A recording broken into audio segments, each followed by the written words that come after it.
रात के लगभग 12 बज रहे थे। दीपनगर गांव के चारों ओर घना अंधेरा छा गया था। आसमान में पूनम का चांद था, लेकिन बादलों ने उसे ढक लिया था।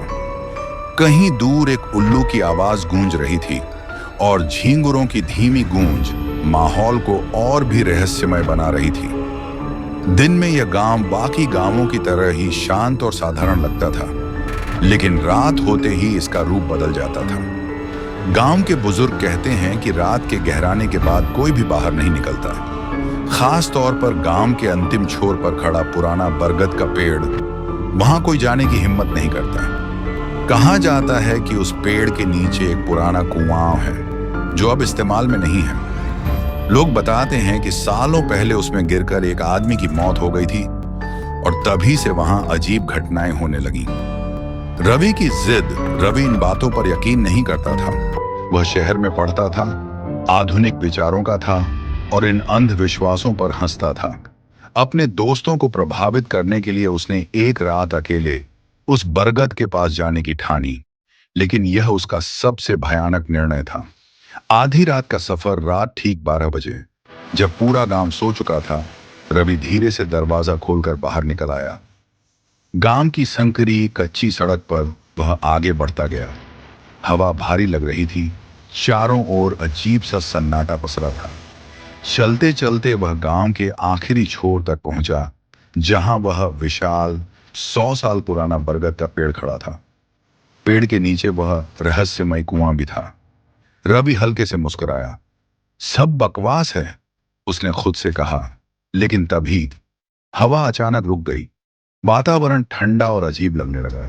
चारों ओर एक अजीब सी चुप्पी थी। अलौकिक आवाज। रवि ने हल्की आवाज में पूछा, कौन है वहां? कोई जवाब नहीं आया। फिर अचानक कुएं के अंदर से एक ठंडी सांस की आवाज आई। रवि का दिल जोर से धड़कने लगा। इतनी रात को यहां कौन हो सकता है? वह धीरे धीरे कुएं के किनारे पहुंचा और अंदर झांक कर देखा। कुछ नहीं था, सिर्फ घना अंधकार।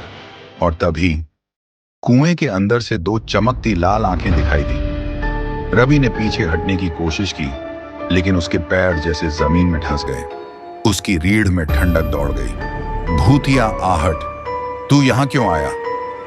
कुएं के भीतर से एक धीमी सर्द आवाज आई। उस आवाज में इतनी ठंडक थी कि रवि का पूरा शरीर कांप उठा। वह पीछे हटना चाहता था, लेकिन उसे महसूस हुआ कि उसके पैरों के नीचे की जमीन धीरे धीरे नरम हो रही है। रवि भागना चाहता था, लेकिन जैसे कोई अदृश्य शक्ति उसे जकड़ रही थी। अंतहीन अंधकार। कुएं के अंदर से एक काली छाया धीरे धीरे ऊपर उठने लगी। रवि की सांसें तेज हो गईं। तभी वह पूरी ताकत लगाकर गांव की ओर भागने लगा, लेकिन गांव कहां था? चारों ओर अंधेरा था।